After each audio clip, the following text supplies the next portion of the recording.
Dear students, in previous class we were discussing about the multiplicity of Dirichlet product of any two arithmetic function.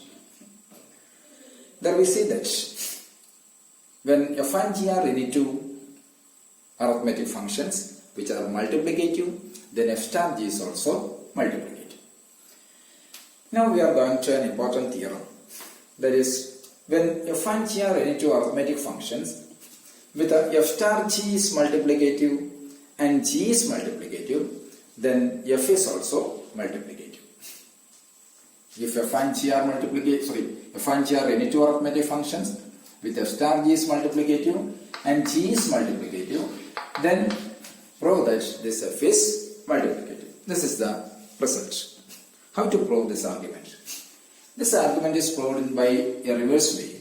That is, first we assume g is multiplicative, f is not multiplicative. F is not multiplicative. Then first we prove that f star g is not multiplicative. Okay.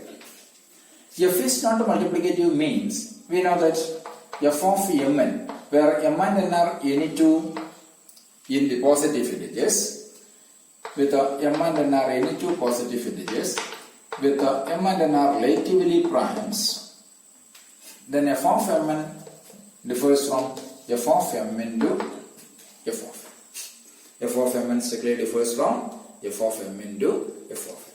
Here, for the sake of arguments, we can choose this m and n in such a way that their product, means the product mn, is so small as possible.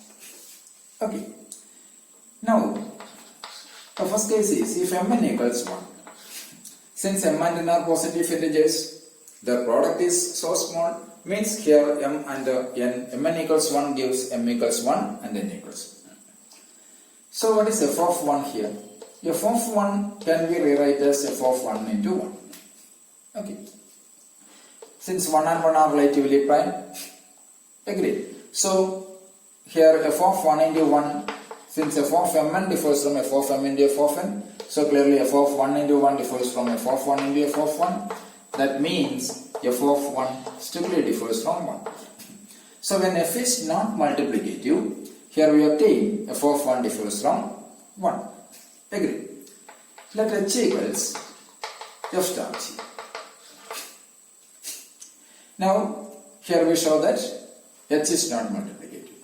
What is h of 1? H of 1 is f star g of 1. What is f star g of 1? It is simply f of 1 into g of 1. Why? Because of the definition. But what is g? G is multiplicative. We know that when f is multiplicative, f of 1 equals 1. So when g is multiplicative, g of 1 equals 1. So from here, h of 1 equals, here g of 1 equals 1, so it is f of 1. But what is f of 1? We know that it is not equal to 1. That means h of 1 differs from 1.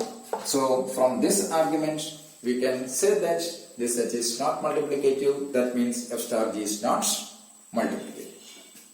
So when mn equals 1, our result holds. Okay. Now our second case is, suppose mn greater than 1. If mn greater than 1, then you can choose this a and b.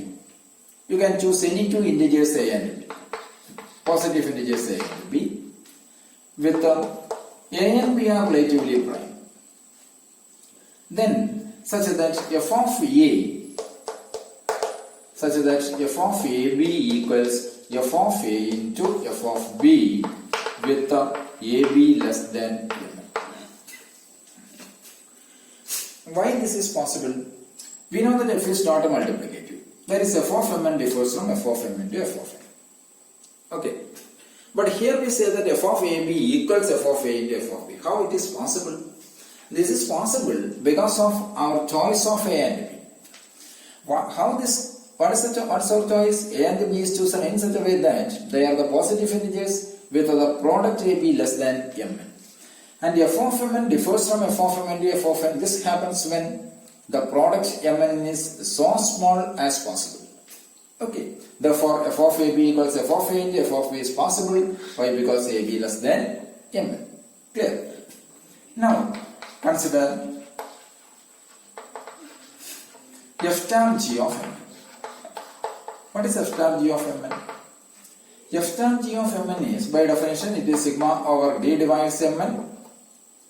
It is f of d into g of mn by d. Okay. But what is d? D be the divisor of mn, and d is of the form ab, with a and b are positive integers with they are relatively prime, such that a divides m and b divides m. Also, they are positive integers and they are relatively primes. Okay. So this can be rewritten as sigma over a divides m, b divides n, and ab less than m. That is the first sum. A divides m, b divides n, ab less than mn of f of ab into d is ab into g of mn by ab plus ab less than mn. Then there is a term involving ab equals mn. ab equals mn means it is f of mn into g of mn by mn. When d equals ab, when that ab equals mn, with the first sum consists of all the terms with ab less than mn, and the last term there is only one term remains there, that is out of from the sum, that is when ab equals or d equals ab equals mn. Okay. So this can be rearranged as sigma over a divides m, b divides n, ab less than mn. What is f of ab? F of a into f of b. So it is f of a into f of b into g of, what is g? G is multiplicative. So it is g of m by a into g of n by b.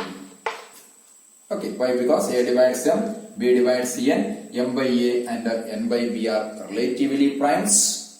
Because okay, here m by a and n by b are relatively primes. Okay, plus f of mn into g of mn by mn, g of 1. G of 1 is nothing but 1. Why? Because g is multiplicative.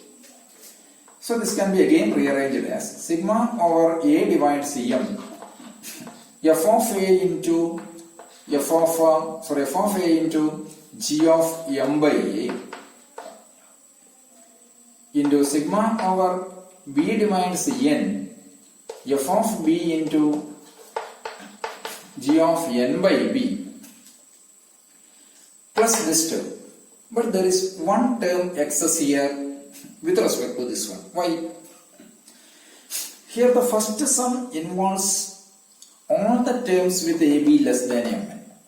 But if we interpret this sum as in this way, then there is one term excess, that is when ab equals mn. So you can subtract that term. ab equals mn. How to subtract it? It is f of ab equals mn. So it can be subtracted as a equals m. So it is f of m into g of m by m into f of n into g of n by n. Okay, my plus f of m. Clear?